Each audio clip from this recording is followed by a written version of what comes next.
Necron units you don't want to spam. But Nick, spamming is good.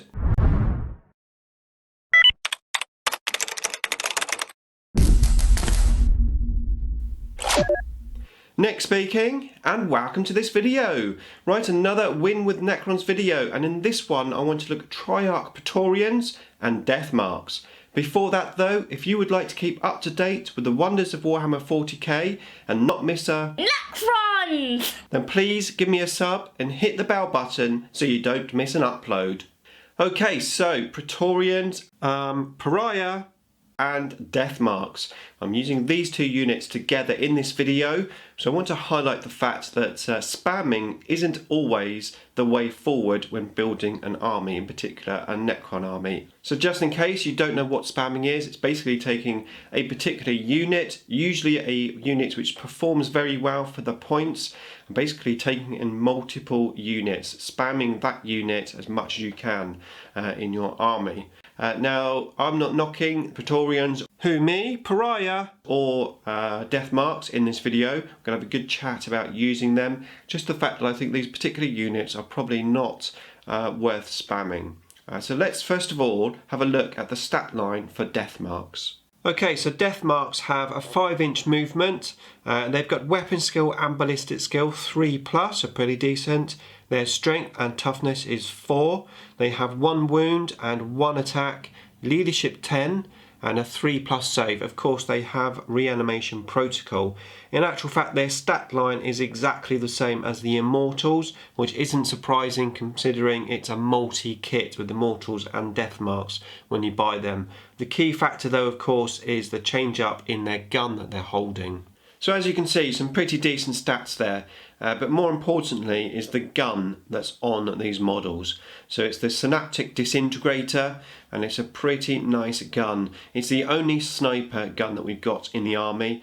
So basically it's 24 inches, it's one shot, but it's rapid fire. I think it's the only rapid fire sniper weapon there is in the game. It doesn't have any AP, and it only does 1 point of damage. But any 6s, you get an instant mortal wound on your enemy, plus any additional damage that you would get from those particular shots. So it's a pretty nice gun, and if you can get them in range of rapid fire, that's a reasonable amount of shots. Now, not only that, because it has obviously the sniper special rule, you can target characters, which sounds really, really awesome. But how are we going to get them into range of a character? So whilst the gun is only 24 inches, I say only, it's pretty standard for Necrons. And you know, with 8th edition, it is quite possible to set these models up on the table, wait for your enemy to come in and actually start shooting the gun. However, they do have a special rule called Hunters from Hyperspace, and that means you can deep strike in more than 9 inches away from your enemy, keeping you within rapid fire range. And of course, there's no scatter to worry about. Now, I know a lot of people are comparing these Deathmarks to the old rules where they used to come in and then they used to wound your enemy on 2s on the turn that you come in. We don't have that anymore, but however, we don't have the scatter, so we can now guarantee that we're going to be there for rapid fire. And that's really awesome, making the most use of the guns that we've got to try and target and take out characters. And I think really shooting characters is what these Deathmarks are ideal for. Now, a savvy player would obviously try and bubble wrap their characters to try and stop you getting within rapid fire range, but even with just 1 shot each, if you can shoot at that character for 2 or 3 turns, you're bound to get some 6s and do some reasonable damage against them. Don't forget, mortal wounds, there's going to be no saves against them. So it's a really nice way to help reduce those characters in wounds, potentially targeting them and taking them out. And then reducing your enemy's power. Potentially that may be a Psycho in there that's giving buffs to other units in the army. You know, taking out characters is quite important in 8th edition. Now don't forget, with the reinforcement rules, you don't have to come down on your turn 1. If you're playing match play, you've got 3 turns to come in before the unit is destroyed from reserves. So you can hold back those Deathmarks. If your opponent has been savvy and has protected his HQs, you can maybe hold back those Deathmarks for another 1 or 2 turns until maybe you've created a hole enabling you to get those Deathmarks in. which also means that you do have other options for these Deathmarks. So for example, maybe your enemy's character isn't that threatening, maybe it's pretty defensive, maybe they've just taken it just to make up the points, or maybe to help them with their command points, and the character is not target priority. Well then how I would use Deathmarks in that situation is I'd use them either to hold them back to get objectives at key points, especially if you're taking Maelstrom objectives. Hold them back, wait till you've got a particular card where you need to get to an objective where the rest of your phalanx isn't on, and then use the Deathmarks, bring them in onto that objective, get the point. You can also use them literally purely as a distraction unit, something just to bring down. They're reasonably priced at 20 points a model, which means you can take 5 of these guys for 100 points, and they make quite a nice little distraction unit with the potential, the threat to take out a character. Okay, so they also have another special rule called Etheral Interception. This is a pretty unusual rule within the game itself, but it's something that they've always been able to do. And that is that they can deep strike in, they can come in from reinforcements in your enemy's turn.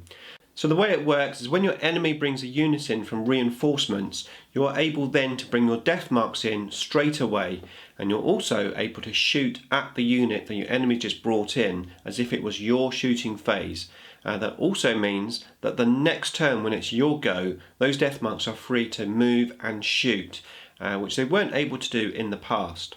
So something to be mindful here is if your enemy is coming in with a deep striking transport and then you bring your Deathmarks in, the way it works is your enemy will disembark their guys at the same time that your rule is for shooting, which means as it's your enemy's turn, they get to disembark their units first. So if you were shooting, let's say, at a Tyrannocyte, and your Deathmarks were shooting in, they would have to shoot the actual Tyrannocyte first. You've got to shoot at the unit which is actually coming in from reserve, and that is the pod.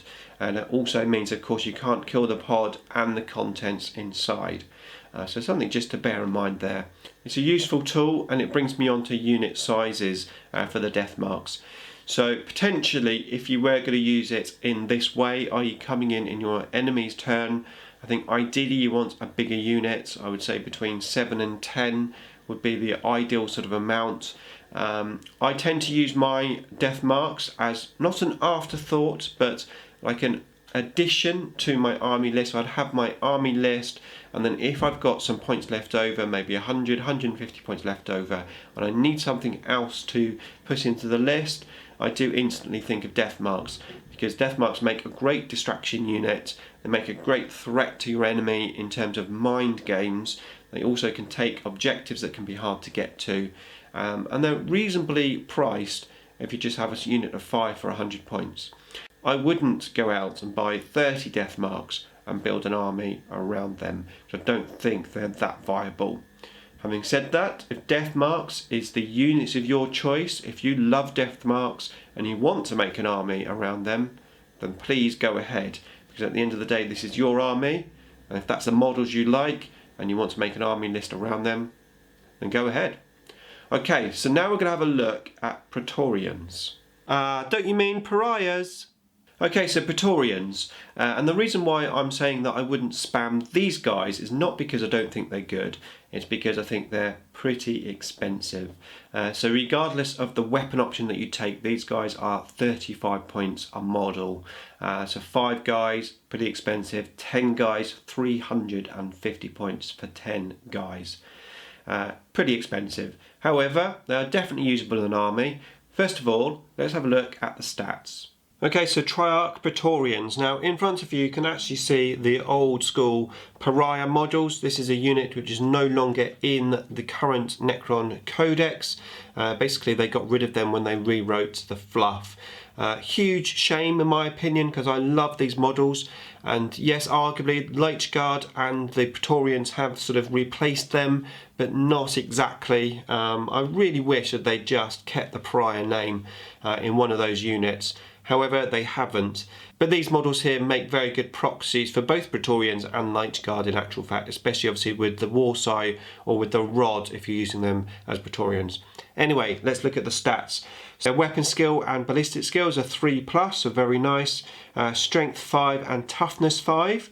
They've got 2 wounds now on these guys, which is really nice, very useful. So effectively, if you're taking units of 5, you've got 10 wounds in that unit, which does mean, even though they're quite expensive, which we'll talk about in a minute, it does mean that taking a unit of 5 is a little bit more doable.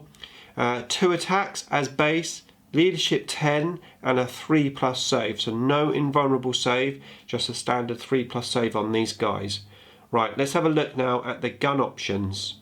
Check out this YouTube card here if you want to find out how to magnetise, try out Praetorians and Light Guard with all 4 weapon options. Okay, so as you can see there, pretty decent for the points that you pay. However, like I said, it is quite an expensive unit. But let's have a look now at the weapons. So Praetorians come as standard with the Rod of Covenant, and this is basically a shooting and close combat weapon. So for shooting, you get 1 shot at 12 inches, strength 5 and -3 AP, so pretty nice there. It's an assault weapon, so that means you can run these guys or advance these guys and shoot that gun -1 ballistic skill. Pretty good. And these guys you do want to get into assault if you can. So the rod in close combat is strength 5 and it's -3 AP. It only inflicts 1 damage, unfortunately, but yeah, 2 attacks each, it's not bad. However, we do have some other weapon options, and that is the Particle Caster and the Void Blade. So the Particle Caster is again 12 inches, slightly better strength, it's strength 6, and it's a pistol, which means you can shoot it in close combat in your turn. Once again, of course, that only does 1 damage, as does the Void Blade. And of course, we've got the new FAQ, which means if you take a Void Blade, you get +1 attack. So with the Void Blade and the Particle Caster, you get your 3 attacks for the Void Blade, and then in your turn you can shoot the pistol, and that's a strength 6 pistol, so that is quite reasonable. So which is the best option out of those 2 to go for? Well, the instant reaction, of course, is the Void Blade and the Particle Caster. +1 attack, plus you can shoot your gun in close combat. These guys should be in close combat for the majority of the game. However, you do have to get into close combat, and there is a small argument that the rod is better, because if you're spending 1 or 2 turns getting your guys into close combat, at least you can move and advance and still shoot the rod. But I think once you get into close combat, your Particle Caster Void Blade is the way to go on these guys. Now these guys also have the Unshakable special rule. Yee-hee! A fearless Necron unit. We should be fearless, we're robots, we're Terminators. But yeah, no, these guys have it. So these guys ignore morale checks, which is really, really nice to have on a unit of Necrons. Now, not only that, they also have the Fly special rule, which obviously gives us some tactical advantages, especially in the assault, enabling us to come out of the assault, shoot our guns, and then re-assault, giving us the extra initiative, etc. But not only that, you have the ability to do a little sneaky attack on a flyer. So the Fly special rule, pretty nice on these guys. Now there is one thing that you do need to note with these guys, and that's if you look at the keywords. So this unit doesn't have the Dynasty keyword in their profile, only the Necrons keyword. So that means if you want to give these guys Mine Will Be Done, you're unable to do that unless you have Imitate the Stormlord or the Traveller. And it also means they may potentially miss out on other Dynasty abilities. So that's what they're all about, but how are we going to use them? So like I said, 10 of these guys, 350 points, it's a reasonable amount of points. It's still cheaper than a monolith.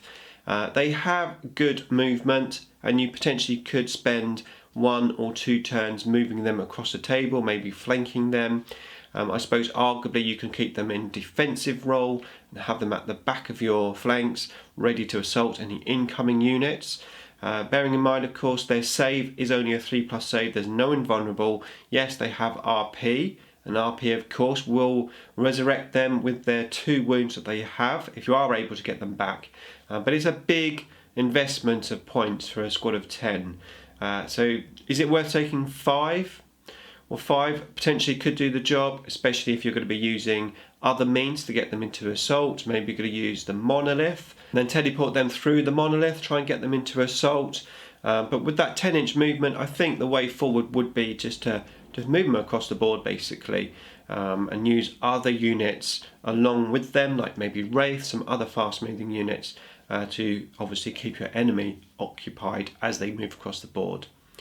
So a pretty decent unit, but maybe just a little bit overcosted for what they are. It's a big investment, let's say, to take this unit, and I think that's one reason why I would say it's not necessarily the best unit to spam on the table, unless it's your favourite unit. If you love the unit, then go ahead, spam them out, get as many as you can in your army. You know, they are usable, they are playable, but I don't know that that is the best way to go.